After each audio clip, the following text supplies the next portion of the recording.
Hey, welcome back to Dirt Live. We're here with Cody Robinson. Cody, welcome to the show, buddy. Thanks for having me. Well, you won San Felipe this year. Was that the first time at San Felipe? No, we'd actually won it 3 times back to back in the 1600 car, and this is the first time in Class 10 to win it. Well, let's go back a little bit and find out kind of where I know your dad raced motorcycles back in the days, but did you get into bikes at all? Yeah, I rode bikes since my dad put me on at about 3 years old, and never really raced, but my dad raced when he was younger, about 20 years old, raced the 500, actually got second overall. So you kind of grew up around it, you know? Yeah, racing's in my blood, that's for sure. Now, what made you get into a car? What's the first car you got into? First car I ever got into was a 1600 car back when I was 15 years old, a Cody car actually. And then Roberto Romo and I teamed up, and we've been racing together since. Now he has a shop, Mexicali or something? Yeah, he has a shop down in Mexicali. He preps cars, races with me, races with about 3 other guys. I mean, he usually finds his way in a race car.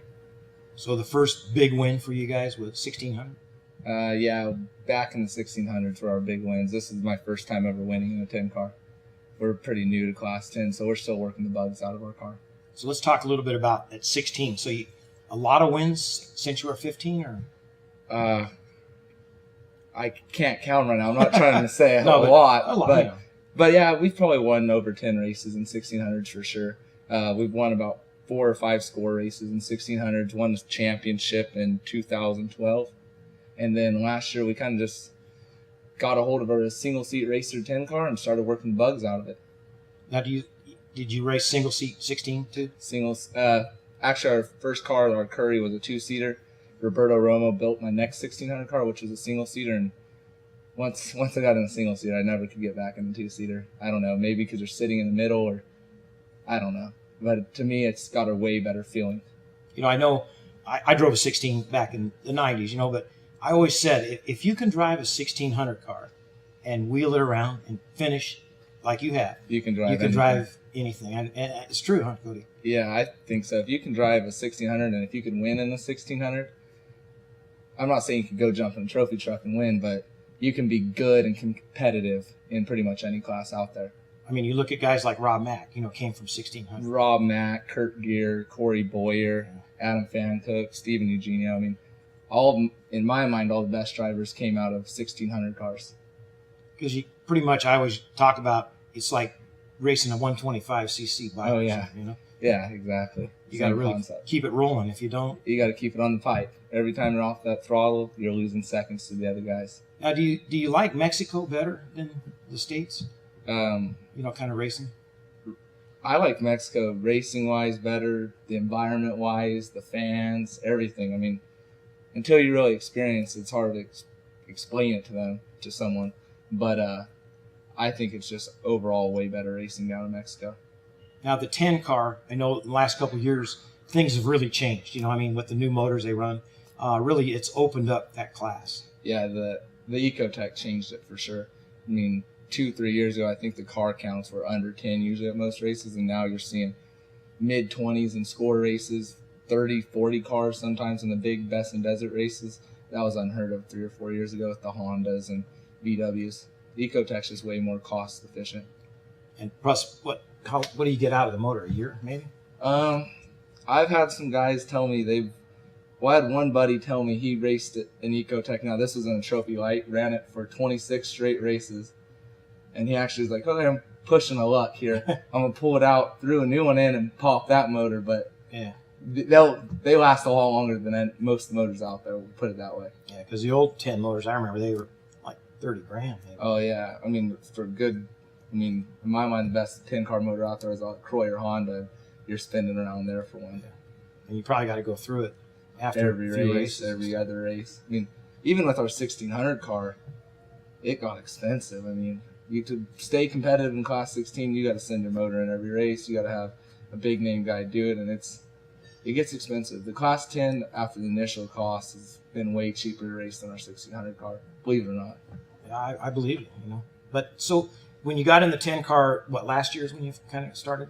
Yeah, we took it last year to San Felipe, and we had actually some CV problems. I mean, kind of was the case of you buy a car, you don't really know the prep, you don't really know what's going on. So it took us 2 or 3 races to work the bugs out. We took it to Parker 425. Actually, right before that we had worked on it with Dale Dondell. He built the car, and we added bypasses front, changed some stuff, and it worked awesome. Picking off cars left and right through the first 40 miles, and there's a stopped car on the course. I was in dust and nailed the back of them. Took out my steering rack and ended the day. Wow. Well, you hit one of Dondell's cars. He builds a great 10 car. Dale Dondell's cars are fast. His trophy trucks, his 1s, 10s, everything. But yeah, it works really well. We added the bypasses more as our personal preference. Yeah, I've seen him come out to one of the races, and he's built a brand new 10 car. And the guy said, "Let's find out what it can do." And he comes out there, I think, almost overall the Parker race out there. The short course Parker Yeah, race? yeah. Yeah, that's actually the car we bought. I remember being on the podium with him. He passed everybody in that race. Yeah, he started in the back and worked his way to the front. Yeah, it's a light car and it's super fast. I mean, most guys out there think it's way too light, way too fragile, but we've changed a few things. Dale and I have worked a lot on it over the last 6 months. I think it's very competitive now. So let's start out with San Felipe this year.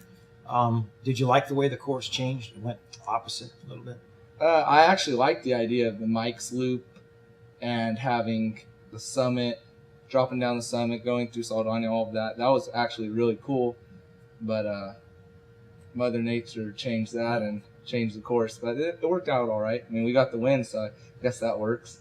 Yeah, it's always good when you win. Yeah, I mean, you can't complain when you win. So did you have any problems? I mean, who started that Roberto morning? Romo started and drove the first half. We didn't really have any trouble.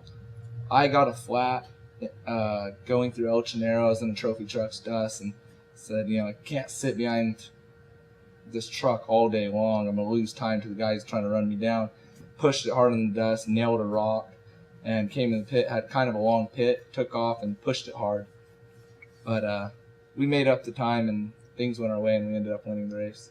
Now, you got in whereabouts? I got in at the end of, beginning of Valley T. Okay. Kind of where they changed the course. Yeah, so my section got cut out quite a bit. But we've always raced, the 4 or 5 years we've done San Felipe, we've always done, Roberto starts the race and I jump in. So, this year I got a little mileage cut out, but it worked out, I guess. Yeah, like you said, still got the victory. So. Yeah. Now, I know you're racing now with Radar Tires. Great company. Oh, they make a great product. I had ran BFGs in the Yokohamas my whole time in 1600 cars. We put BFGs on the 10 car to start, and I met up with a guy named Mo that works for Radar, and he introduced me to Gary Blaylock, and they're all awesome guys. Decided, hey, let's put some radars on the car, see how it works. If you guys like it, let's run San Felipe, and ran San Felipe and won a race. So we're going to stick with them and go for a points championship this year. Well, you're on your way. So, well, we'll see. There's a lot of good drivers in Class 10. It's super competitive. So we're just hoping we can take it one race at a time, make all the races, and hopefully be there at the end. Well, before we talk a little bit about the next upcoming race, which is kind of in your backyard, let's talk about what they do. These guys, breast cancer Research Foundation. They're very big into it. They donate $5 from every Radar tire sold to the Breast Cancer Research Foundation, with a minimum of $200,000 per year and a maximum of $250,000 a year. So not only do they build a great tire, they're a great company. That's pretty cool. I know you and I talked before the show. My wife had breast cancer, and she's a survivor, so that's cool. Oh yeah, it definitely hits home for some people. Yeah, so that's great. Let's talk a little bit about coming up race, the Imperial Valley 250. That's kind of in your backyard. Yeah, I grew up racing there, riding motorcycles there my whole life.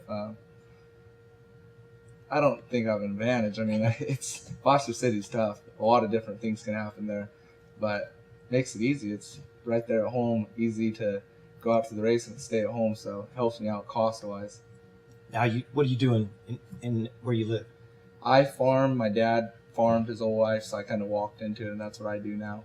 So it works for racing. We're really busy during the summer, which is when racing pretty much slows down, so it works for my racing. And grew up doing it, so I don't know what else I'd ever do as far as a job. All right. What do you guys raise? Like, We grow alfalfa, Bermuda grass, basically anything you'd feed to a horse or like a steer. Any livestock is what we grow. so you're going to be doing the whole score series this year.